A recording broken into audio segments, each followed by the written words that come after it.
know that 50% of women who suffer from PCOS also suffer from hormonal acne. If this sounds like you and you feel like you've tried every balm, every cream, every medication under the sun to get rid of your acne and it just seems to be getting worse, then stop right there. Your skin is an outside reflection of what's going on inside your body, and the only way that you're going to start to heal your acne is if you start from the inside.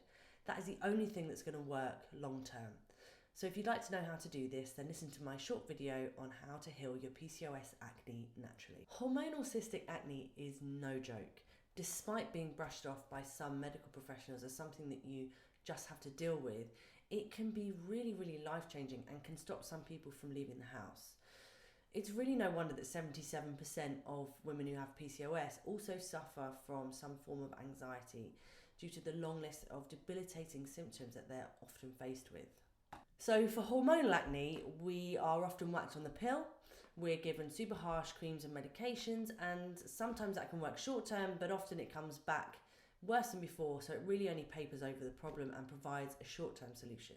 And for the women who don't want to go down that route and they want to learn how to tackle their acne naturally, it can be super overwhelming due to the sheer amount of information available online and misinformation. So let me help by explaining to you why your acne is there in the first place and my 4 tips to take control of your skin. Before we get started, let me really quickly introduce myself. My name's Alice Beauvais. I'm a nutritional therapist and I specialise in PCOS. And I can't tell you the number of women that I have spoken to probably experiencing the exact same symptoms that you're experiencing now. And the good news is there is always a way to bring your hormones back into balance just as soon as you do a little bit of digging and find out what is going on in your body. It's totally 100% possible to live a life free from the pain and discomfort that PCOS can bring. And that is the reason that I do my job. From very, very early on, from when I first started seeing clients, I was shocked at the amount of women that were coming to see me with hormonal disorders. And I was doubly shocked at the way that they'd been treated by their GPs, by their doctors. They'd kind of been turned away and just told to go and get on with it. I knew from very early on that I wanted to help these women, and that was only cemented when I saw how quickly diet and lifestyle can start to manage and in some cases even reverse symptoms that had been there for years. Not only a reduction in acne, but there were pregnancies, there was massive weight loss, there was a big improvement in mood and digestion, as well as energy. You know, it was a no-brainer for me. I had to carry on spreading the message far and wide that you do not have to resign yourself to your PCOS. I've read every study, every book, every paper on PCOS, and I want to share my learnings with you in these short videos. So if you like what you see, hit the subscribe button now. And if you'd like to hear more from my clients and how working with me has transformed their symptoms and their lives in some cases, then click the link below and join my free PCOS masterclass. So let's cut to the nitty-gritty. How can you start to get rid of your PCOS acne? First of all, you need to work out why it's there and what's driving it. And for many women with PCOS, this is caused by high androgen levels.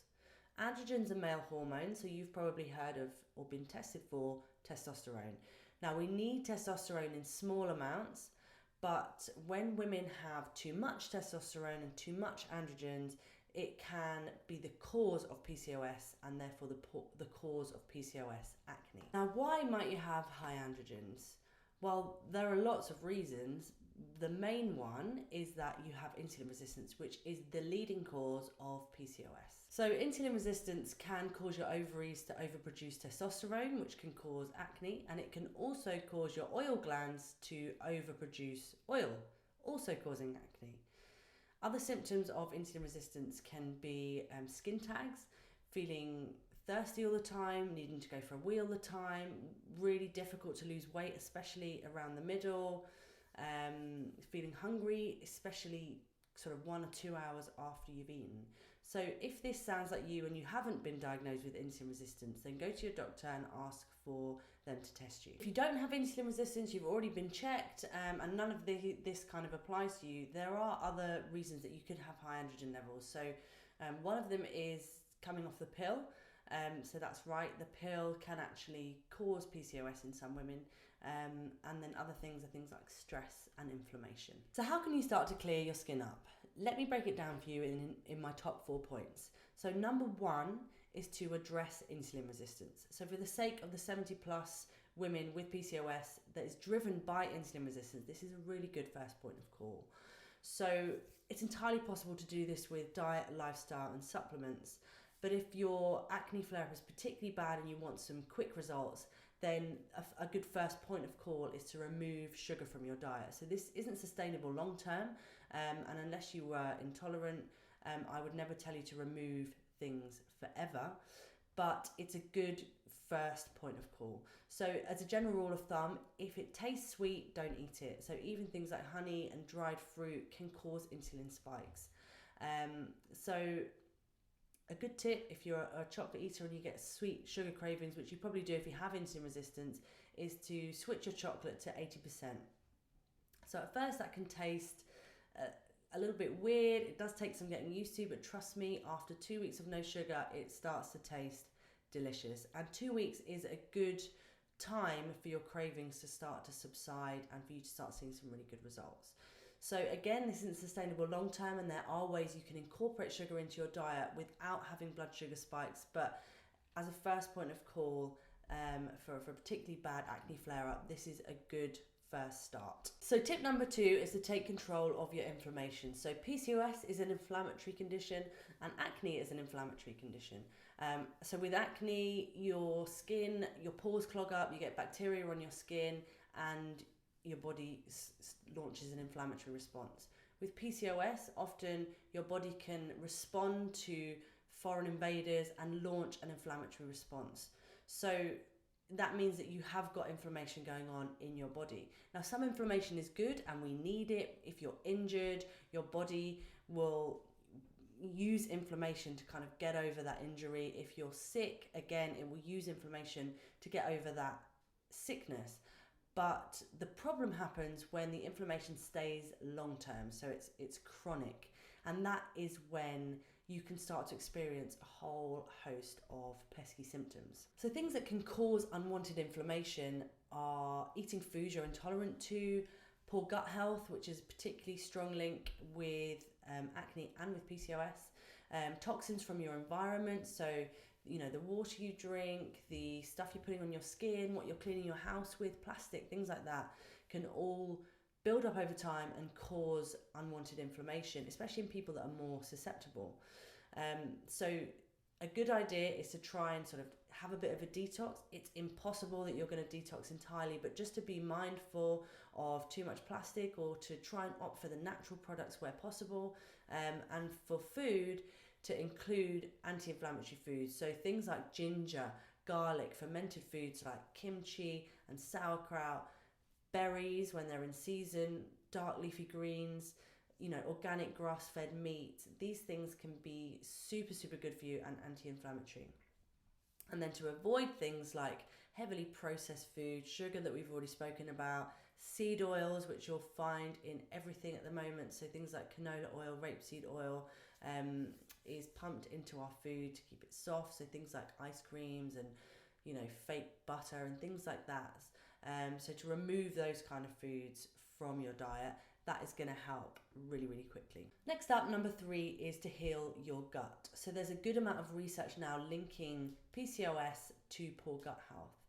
And when you get an imbalance of good and bad bacteria in your gut, it can lead to something called dysbiosis, which can drive PCOS and it can drive acne. So this is a prime example of needing to heal your acne from the inside out. So when your gut is not functioning as it should be, it can let in toxins and undigested food into the bloodstream, and this can cause inflammation, as we've discussed previously.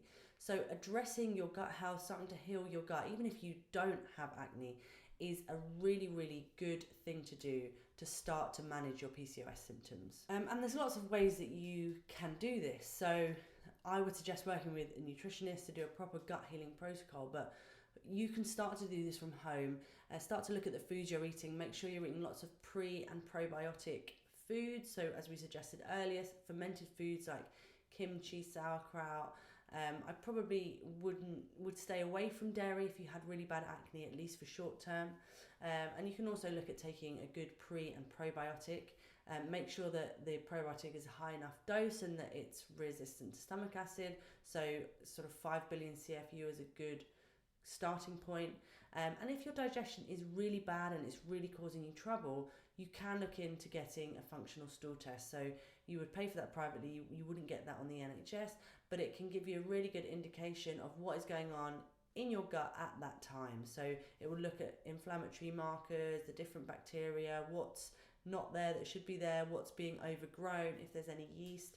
So again, that can be something to look at a little bit down the line if your digestion is really, really causing you jip. So finally, number 4 is supplements. Now, I usually would always recommend supplements to my clients, but it would be, or they would be tailored to that specific person. So it's definitely not a one-shoe-fits-all approach, and I'm going to recommend my top 4 supplements, but that doesn't mean they're definitely right for you. So always check in with any medication that you're taking, check in with your doctor, and make sure that you're taking really, really good quality supplements. So that's really, really important as well. So first up is zinc. Zinc is probably my favorite supplement to use for PCOS and for acne. So it reduces androgen levels, it reduces inflammation, and it can kill bacteria. So yeah, zinc is number 1. Next up is inositol. So if you've had PCOS for a while, you've probably heard of this supplement. It can be really, really good for managing insulin resistance and also for improving ovulation. Now, I would only recommend taking this if you have confirmed insulin resistance and you've had that confirmed by the doctor. It can mess with your hormones if you're just taking it and you don't need it. So next up is reishi. Reishi is a medicinal mushroom. I absolutely love using medicinal mushrooms with my clients. They've been used for thousands of years for many, many different conditions, particularly immune related. And reishi in particular is great for regulating cortisol, which is the stress hormone. It's also good at regulating androgen levels, and it can also be anti-inflammatory. So this is a great all-rounder. Finally, we have saw palmetto, which is a herb, and this can be really, really good for bringing down androgen levels and in turn bringing down your acne, especially when paired with zinc. So this is a really good one that I use quite a lot. So there are my 4 supplements. Again, make sure that you check in with your doctor if you're taking medication, but just because they're natural doesn't mean that they can't interact. So there you have it, my top 4 tips to start to manage your PCOS acne naturally. I hope this has been useful. If it has, hit the like button, hit the subscribe button for more content like this, and check the details below to join my free online masterclass or to message me to set up a free exploratory call. Thanks.